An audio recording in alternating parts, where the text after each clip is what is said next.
네, 오늘은 오늘 하루 충성하는 것이 목표인 사람이라는 제목으로 마가복음 15장 40절 말씀을 나누겠습니다.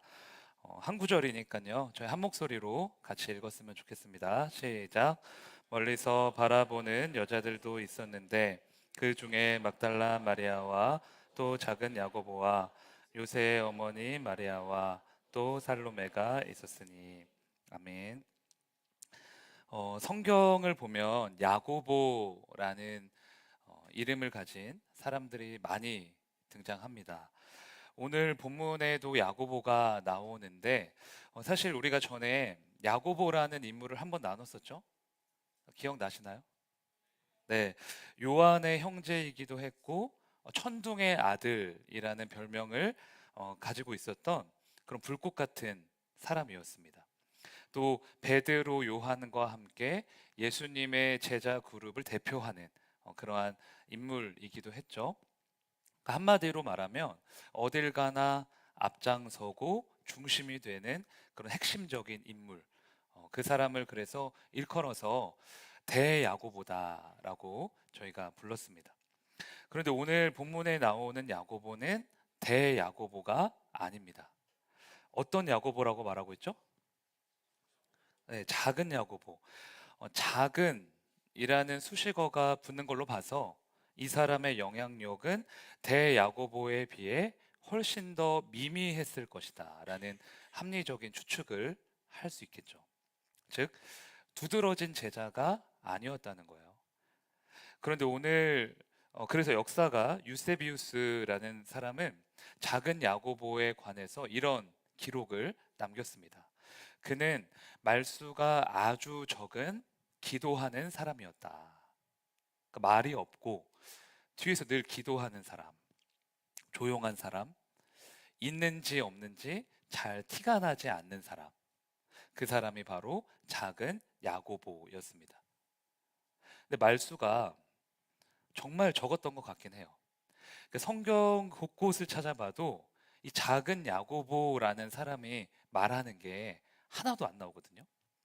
이 사람이 어떤 사람이었다라고 유추할 수 있는 사건이나 그런 문제들이 하나도 나오지 않습니다.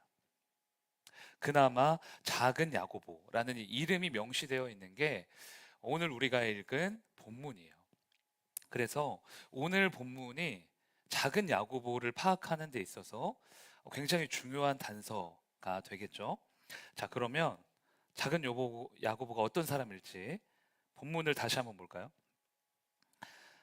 제가 읽어볼게요. 멀리서 바라보는 여자들도 있었는데 그 중에 막달라 마리아와 또 작은 야고보와 요새의 어머니 마리아와 또 살로메가 있었으니. 마가복음 15장 40절인데 이전에 마가복음 15장 33절부터 39절까지는 예수님이 이제 십자가에 못 박혀서 죽으시는 장면이 나와요. 예수님이 십자가에서 큰 소리를 지르시면서 숨을 거두시고, 그리고 그와 동시에 성소의 휘장이 위에서부터 아래로 찢겨집니다.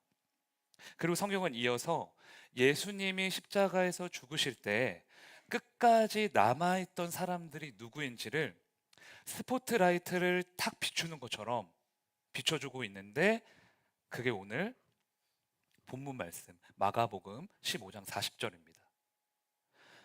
예수님이 살아계셨을 동안 예수님 만나서 치료받고 구원받고 새 생명 얻은 사람이 얼마나 많아요. 셀 수가 없죠. 그런데 예수님이 죽으실 때에는 그 곁에 아무도 없습니다. 다 도망갔어요. 그리고 중요한 건 3년 동안 동거동락했던 제자들도 없다는 거죠. 우리의 상식 같아서는 베드로도 있을 것 같고 요한도 있을 것 같지만, 그런데 눈을 씻고 찾아봐도 없습니다. 예수님처럼 십자가에 못 박혀 죽을까봐 무서워서 다 창문을 닫고 문을 걸어 잠그고 한 곳에 숨어 있었거든요. 그런데 거기에 몇몇의 여인들과 함께 유일하게 남아있던 제자 한 명이 있었는데 그 사람이 누구였냐? 바로 작은 야고보였다는 거예요. 그렇게 말없고 그렇게 존재감이 없던 가장 작은 자가 예수님 곁에 끝까지 남은 거죠. 그동안 이 본문을 보고 아무 생각 없이 지나쳤는데 이번에는 좀 작정하고 보려고 하니까 마음에 좀 깨달음이 있더라고요. 작은 야고보, 이 5글자가 너무 귀하게 느껴지는 거예요. 왜냐하면 작은 야고보는 특출나지는 않았지만 사람들의 주목을 받지는 못했지만 끝까지 충성하는 사람이었구나. 끝까지 충성하는 사람. 이게 느껴졌거든요. 예수님이 말씀하신 것을 끝까지 지켜내는 사람, 감당할 수 없는 두려움이 몰려와도 예수님을 절대 버리지 않는 사람. 그 사람이 바로 작은 야고보였다는 거예요. 하나님이 이런 충성된 사람을 어떻게 평가하시느냐? 잠언 25장 13절 볼까요? 같이 읽겠습니다. 시작. 충성된 사자는 그를 보낸 이에게 마치 추수하는 날의 얼음 냉수 같아서 능히 그 주인의 마음을 시원하게 하느니라. 아멘. 충성된 일꾼은 추수하는 날의 얼음 냉수와 같은 사람이다. 구약 성경에 기록된 배경이 뜨거운 태양볕이 매일 내리쬐는 구름 한 점 없는 중동 지방이거든요. 여러분, 중동 지방이 얼마나 더워요.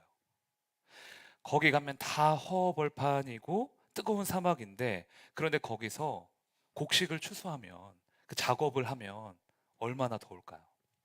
그런데 그렇게 뜨거운 곳에서 작업하다가 쉬는 시간에 시원한 얼음 냉수 한 잔 딱 들이키면 어때요? 시원하죠. 머리가 띵해요, 사실.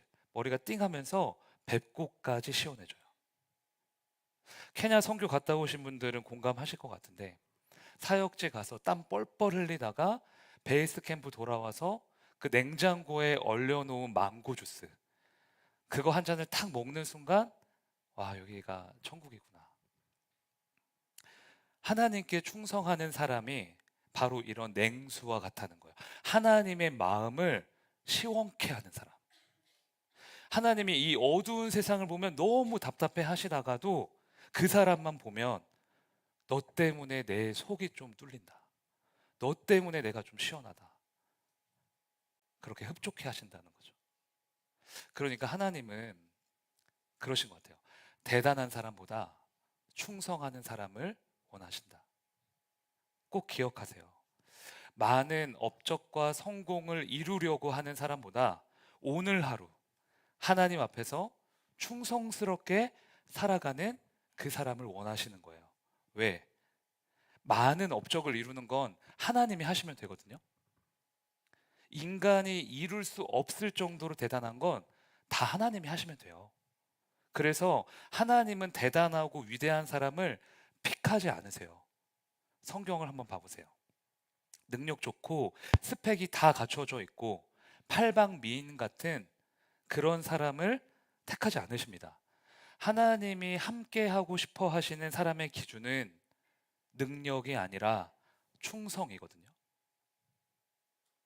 여러분, 그러면 우리가 충성이 뭔지를 좀 알아봐야겠죠. 충성이 뭘까? 성경은 충성을 어떻게 정의하고 있을까? 원어로 보면 충성은 피스티스라고 하는데, 이 피스티스의 어근은 페이도라는 단어예요. 페이도. 근데 페이도가 뜻이 무엇이냐? 설득을 당하다, 승복하다 라는 뜻입니다. 즉, 충성의 뿌리에, 그 기저에는 무엇이 있느냐? 기꺼이 설득당하려고 하는 사람의 태도와 자세, 이게 들어있다는 거예요. 충성은 한마디로 그래서 하나님께 설득된 상태, 또는 하나님께 기꺼이 설득될 준비가 된 상태, 이겁니다.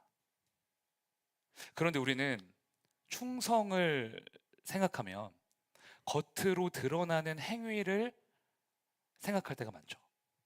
그러니까 예를 들어서, 와, 저 집사님은 화장실 청소를 맨날 하셔. 충성된 일꾼이야. 와, 저 청년은 새벽 예배 맨날 나와. 충성된 사람이야. 물론 이런 행위적인 봉사와 열심도 충성에 포함이 됩니다. 그러나 행위적인 것만 너무 본다는 거예요. 그게 전부인 것처럼. 만약에 우리가 수요, 금요, 주일, 새벽 예배 다 드리고 교회에 있는 모든 봉사 다 도맡아서 하고 온갖 사명을 감당해도 우리 마음에서 하나님께 설득되지 않고 하나님을 조종하려고 하거나 아니면 행위적인 이것을 통해 나를 과시하고 이웃을 멸시하려고 하는 위선이 있다면 그 사람은 충성된 사람이다 라고 보기 어렵다는 거죠. 이해가 되세요? 우리의 외적인 행동뿐만 아니라 내적인 마음이 하나님께 승복될 수 있는 상태. 내가 이런 마음을 가지고 이 예배 자리에 오늘 나왔는데 하나님이 성경을 통해서 내 스타일과 전혀 다른 말씀을 하시고 내가 갖고 있는 생각과 정반대의 길을 제시하실 때 기꺼이 거기에 끌려갈 수 있는 상태. 그 상태가 바로 충성이라는 거예요. 그래서 여러분, 하나님이 무엇을 말씀하시든 기꺼이 설득당할 준비, 승복하실 수 있는 준비가 늘 되어 있으셔야 돼요. 그 사람이 바로 하나님의 마음을 시원케 해드리는 충성된 사람이거든요. 저는 설교를 매일 하는 목사죠. 그래서 설교 준비를 하거든요. 성실하게 하려고 나름대로 노력을 해요. 근데 어떤 날은 그런 날이 있어요. 정말 열심히 준비를 했는데 5페이지 이상 폰트 10으로 해서 A4 용지에다가 빽빽하게 다 채웠는데 하나님이 이거 다 지워라. 이거 아니야. 그러면 바로 순종할 것 같죠? 아니에요. 갈등합니다. 5페이지면 몇 분 나오는지 아세요, 여러분? 앞에서 서서 이렇게 얘기할 때 25분 나옵니다. 25분. A4 용지 한 장에 5분 정도 나오거든요. 25분이면 거의 설교 한 편이잖아요. 그래서 하나님이랑 감히 거래를 트려고 해요. 하나님 한 번만요. 괜찮은 것 같은데 제가 보기에 이거 나쁘지 않은데 그 교수님한테 과제 줄여달라고 하는 그 대학생들처럼 저도 그럴 때가 있어요. 그럼 하나님이 그러세요. 아니야, 이번에 이 말씀 전하면 안 돼. 내가 너에게 준 이런 마음으로 이렇게 준비해봐. 그러니까 새로운 관점과 새로운 해석을 보여주시는 거예요. 그럼 어떡해요? 써놨던 거 다 지워요. 그리고 빈 페이지에다가 새롭게 다시 쓰는 거예요. 하나님께 설득을 당하는 거죠. 내가 아무리 열심히 준비했어도 내가 보기에 너무 괜찮은 설교인 것 같아도 하나님이 말씀하시면 토요일 새벽 2시에도 승복해야 되는 거예요. 왜? 저는 목사이기도 하지만 목사이기 전에 뭐예요? 하나님의 종이거든요. 하나님의 종이라는 건 노예라는 뜻이에요. 하나님이 시키는 대로 해야죠. 그러니까 저는 위임 받았을 뿐이지 제가 이 예배를 좌지우지할 권한이 없어요. 충성이라는 유일한 선택지만 있는 거예요. 그래서 때마다 갈등하고 번민하지만 마음으로 하나님께 승복하고 기꺼이 끌려갑니다. 그래서 뭐 여러분 매 예배 때마다 하나님이 어떻게 하면 내 마음대로 움직여 주실까? 이게 아니라 어떻게 하면 내가 하나님 말씀에 승복될 수 있을까? 내가 어떻게 하면 기꺼이 설득당할 수 있을까? 이 자세로 말씀을 들으시고 기도하시고 예배를 드리셔야 돼요. 왜? 하나님은 그런 충성을 보시고 야, 너 오늘 진짜 마음에 든다. 나 너랑 좀 일하고 싶다. 이렇게 역사하시는 분이거든요. 그래서 날마다 이 설득당할 자세로 주님의 말씀이라면 기꺼이 승복할 수 있는 저와 여러분들 되시길 주님의 이름으로 축원합니다. 저를 따라 한번 고백하실까요? 기꺼이 승복하겠습니다. 네. 또 충성이라고 하면 성경에서 빠질 수 없는 이야기가 하나 있어요. 마태복음 25장에 나오는 달란트 비유입니다. 내용은 간단해요. 어떤 주인이 먼 나라에 가게 돼서 자신의 소유를 하인 3명에게 맡깁니다. 한 사람에게는 5달란트, 한 사람에게는 2달란트, 한 사람에게는 1달란트. 그런데 5달란트 받은 사람이랑 2달란트 받은 사람은 주인이 준 돈으로 지체하지 않고 장사를 시작했어요. 그래서 5달란트 받은 자는 5달란트를 더 벌었고요. 2달란트 받은 사람은 2달란트를 더 벌었습니다. 그러면 총 몇 달란트가 된 거죠? 네, 10달란트랑 4달란트가 된 거죠. 그런데 1달란트 받은 사람은 아무것도 하지 않았어요. 장사를 하지 않고 그냥 땅에 묻어뒀습니다. 그러니까 당연히 번 돈이 있어요, 없어요? 없어요. 손해 본 것도 없지만 번 돈도 없어요. 오랜 시간이 흐른 후에 주인이 돌아왔습니다. 뭐라고 했을까요? 장사를 열심히 해서 5달란트 번 하인과 2달란트를 번 하인에게는 후한 칭찬을 했습니다. 너희가 적은 일에 충성하였구나. 내가 이제 너희에게 더 많은 것들을 맡길 것이다.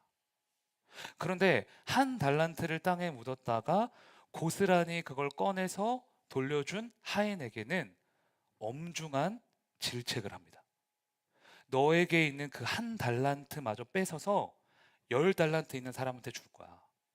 그리고 쫓아내버려요. 그런데 이제 이 비유를 가지고 그동안 많은 크리스천들이 오해를 했어요. 아, 하나님도 결국 차별하시네. 5달란트, 2달란트 남긴 사람들은 많이 남겼으니까 칭찬받고 1달란트를 가지고 있는 사람은 성과를 내지 못했으니까 이렇게 쫓겨나는구나. 여러분, 그런데 이 비유는 그런 관점으로 보시면 절대 안 됩니다. 그렇게 보시면 하나님의 마음을 이해할 수가 없어요. 하나님은 결과 내는 사람을 사랑하신다, 이게 아니죠. 성공과 성과를 최우선순위로 삼으신다, 이것도 아닙니다. 그 사실을 어떻게 알 수 있냐? 일단 5달란트와 2달란트를 더 벌었던 그 하인들에게 칭찬한 칭찬이 토시 하나 틀리지 않고 똑같아요. 만약 정말 주인이 성과를 중시하고 성공을 기준으로 삼았다면 5달란트를 번 사람을 더 칭찬했겠죠. 그렇잖아요. 자본주의 사례처럼 성과라는 결과를 지향했다면 더 많이 번 사람을 칭찬하고 그 사람의 서열을 위로 올려줬겠죠. 그런데 5달란트를 벌거나 2달란트를 벌거나 칭찬의 내용이 다르지 않습니다. 토시 하나 틀리지 않고 똑같아요. 근데 이거는 우리가 확인을 한번 해봤으면 좋겠는데 마태복음 25장 21절과 23절입니다. 읽지 말고 여러분들 눈으로 한번 확인을 해보세요. 만약 여기서 틀린 글자 하나라도 찾아내면 제가 밥을 사겠습니다.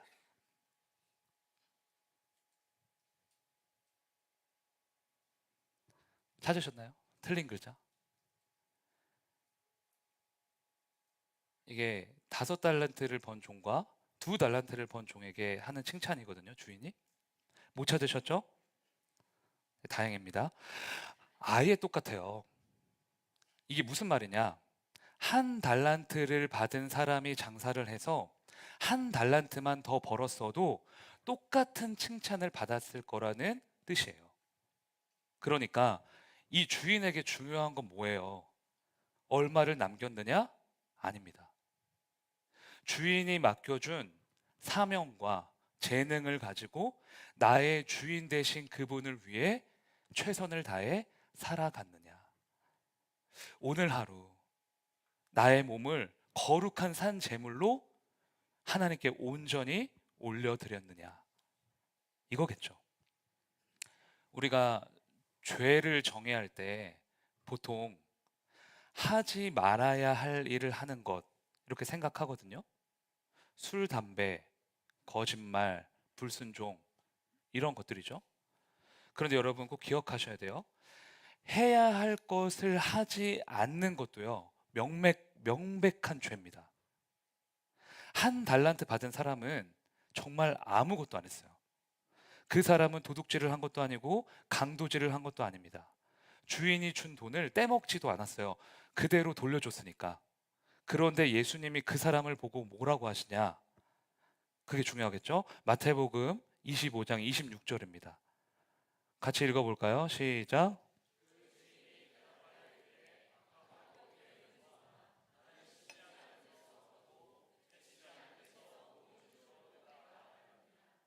잘 보세요. 게으르다고만 하지 않으세요. 악하다고 하십니다. 악하다는 건 실수했다, 부족했다라는 뜻이 아니에요. 나쁘다, 너 진짜 나빴다, 이런 뜻이잖아요. 고의성이 다분한, 너무나 나쁜 죄악이라는 겁니다. 왜? 해야 할 일이 있는데 주인이 맡겨줬는데 아무것도 하질 않으니까요. 그러니까 여러분, 하나님의 기준은 어디에 있어요? 크고 화려한 것에 있지 않습니다. 성과를 많이 내는 것에 있지도 않아요. 여러분들이 얼마나 대단한 사람이 되느냐? 그것도 아니에요. 지금 여러분을 부르신 그 삶의 자리에서 하나님이 맡겨주신 것을 최선을 다해 해 나가고 있느냐? 사람이 아닌 하나님 앞에서 감사와 순종으로 살아내고 있느냐? 이게 하나님의 기준이에요. 여러분, 그래서 이 기준으로 한다면 큰 사업, 작은 사업, 이렇게 구분할 수 없는 겁니다. 하나님에게는 하나님 앞에서 충성하는 기업, 충성하지 않는 기업으로 분류될 뿐이에요. 큰 목회, 작은 목회가 어디 있을까요? 대형 교회에서 목회하는 목사님들은 큰 목회고, 시골에서 어르신들 20분 섬기는 시골교회 목사님들은 작은 목회입니까? 아니에요, 여러분. 절대 그렇게 목회자를 판단하시면 안 돼요. 그거는 너무너무 나쁜 겁니다. 하나님에게는 충성하는 목회, 충성되지 않은 목회, 이렇게 분류될 뿐이에요. 천국에 가서 한번 봐보세요. 하나님은 분명히 그렇게 평가하실 겁니다. 성과를 많이 냈니? 아니. 너 나한테 충성했니? 충성하지 않았니? 그래서 솔직히 대예배라는 용어도 언젠가 때가 되면 고치고 싶다라는 마음이 있어요. 나이가 있으신 우리 어르신들께서는 그동안 써왔던 단어니까 익숙하시겠지만, 전 좀 생각을 해봐야 되는 문제라고 생각해요. 왜? 대예배가 있다는 건 소예배가 있다는 것을 가정하는 거잖아요. 주일 오전 예배가 대예배라면 주일학교 아이들이 부서에서 드리는 예배는 소예배가 되는 걸까요? 하나님께 드리는 예배를 대예배와 소예배로 구분할 수가 있을까? 하나님은 절대 그렇게 안 보실 것 같아요. 하나님 앞에서는 충성스럽게 드리는 예배와 충성되지 않는 예배로 구분될 뿐이겠죠. 만약에 어른들이 드리는 예배가 영과 진리로 드리는 예배가 아니라 허례 허식만 가득한 예배라면 차라리 유치부 아이들이 부서에서 뛰노는 그 예배가 훨씬 더 대예배에 가까울 수도 있어요. 제가 뭘 말씀드리고 싶은지 아시겠어요? 우리는 지금 우리도 모르게 성과, 성공, 결과, 중심주의로 살아가고 있다는 거예요. 여러분들이 하는 그 SNS가, 쇼츠가, 유튜브가 그 사실을 매일 증명해주고 있잖아요. 결과를 내야, 성공을 해야 너는 가치 있는 사람이다. 그런데 하나님이 우리를 평가하시는 기준은 달라도 너무 달라요. 내가 너에게 맡겨준 그것을 최선을 다해 해 나가고 있니? 나의 영광을 위해 열심으로 살아가고 있니? 딱 이거예요. 그래서 이 말씀을 우리 젊은이 세대에게 적용을 해본다면, 아이들을 양육하는 우리 부모님들, 특히 어린 자녀를 키우면서 매일 밤잠을 설치는 어머니들, 우리 젊은 어머님들께 이런 말씀 드리고 싶어요.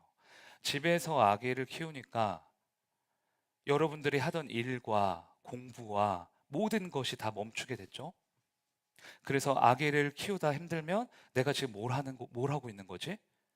먹이고 닦이고 재우고 병원 가고, 이걸 매일 반복하는데 이게 과연 의미가 있을까 생각할 때가 있잖아요. 그런데 여러분들이야말로 하나님이 주신 사명을 충성되이 감당하는 충성된 일꾼이 맞습니다. 왜? 성경에서는 아이가 기업이라고 하거든요. 기업.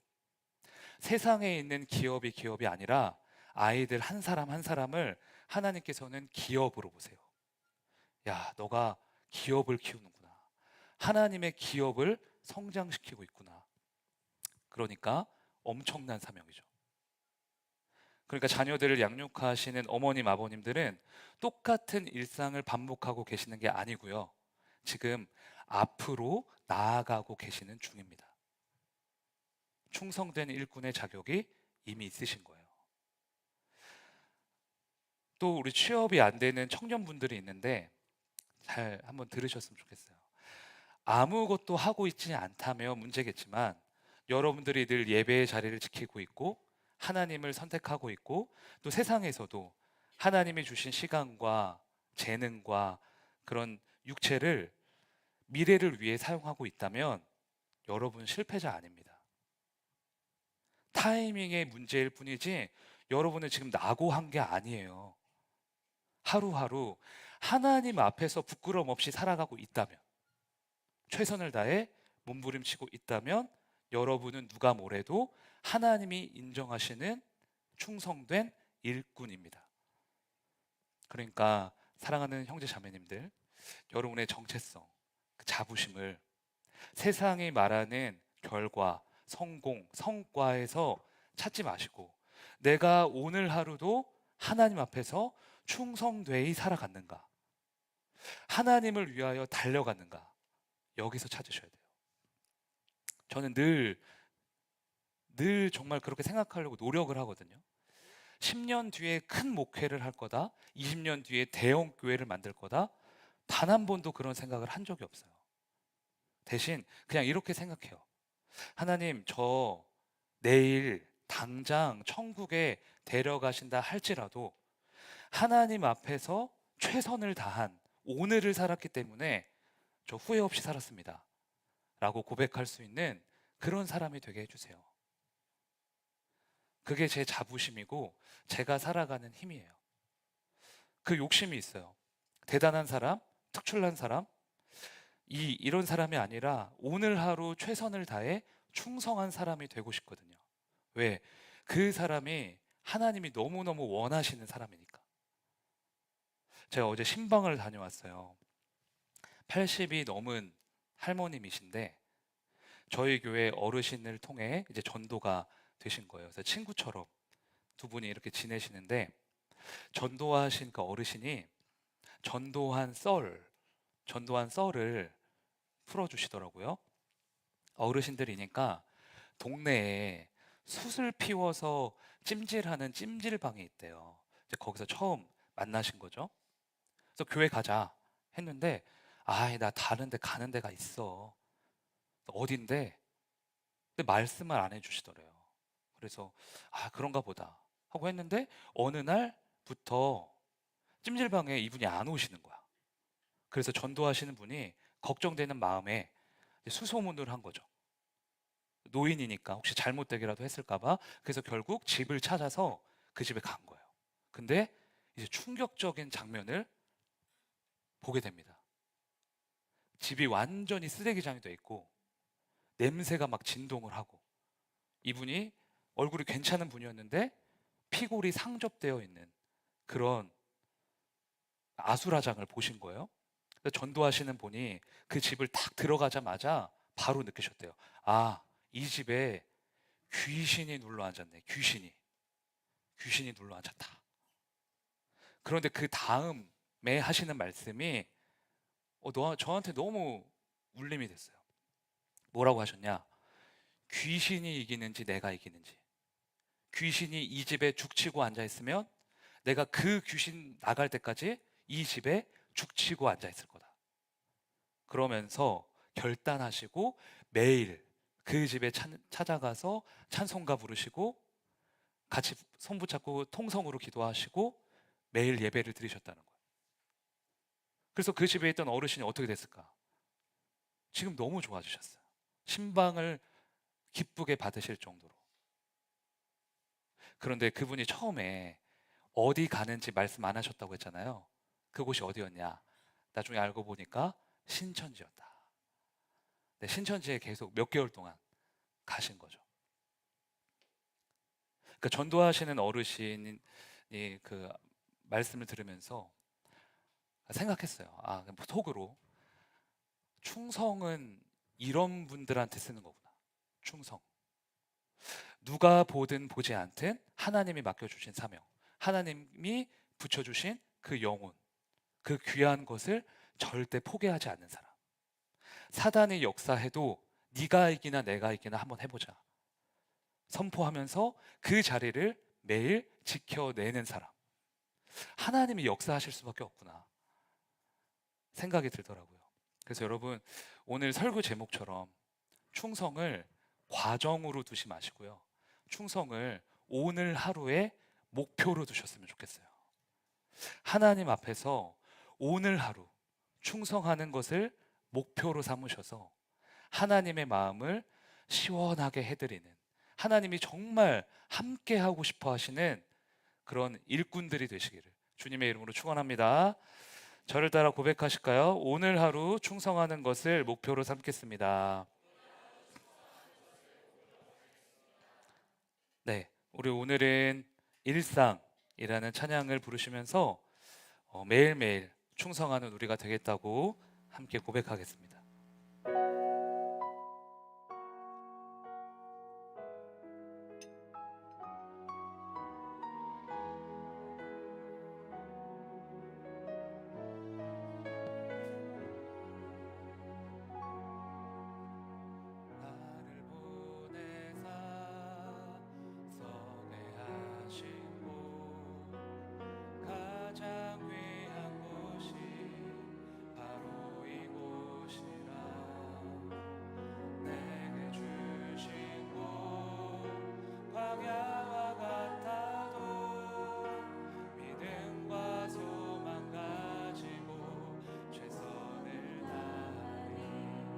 나의 작은 삶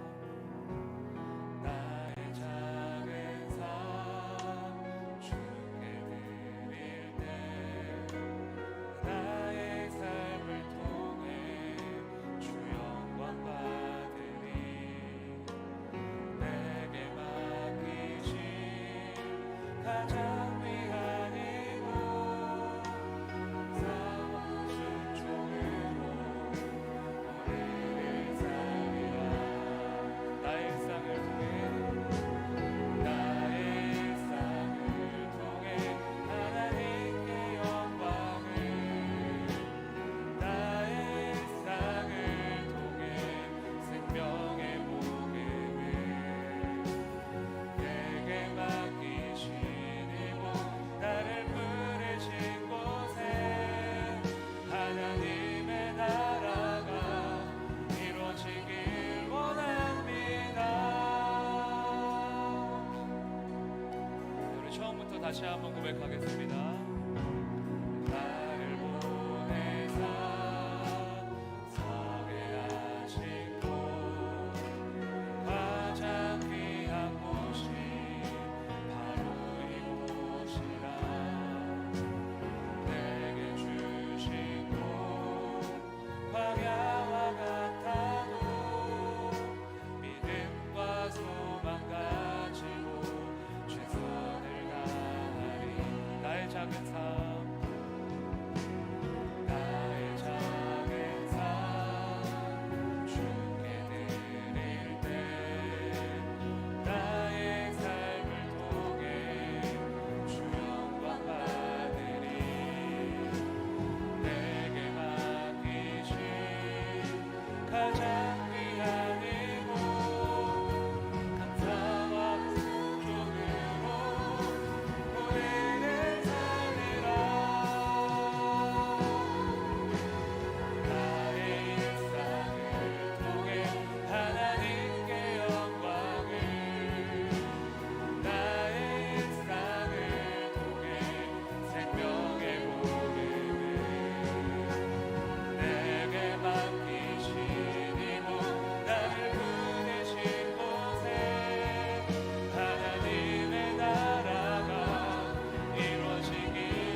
말씀 붙들고 함께 기도하길 원합니다.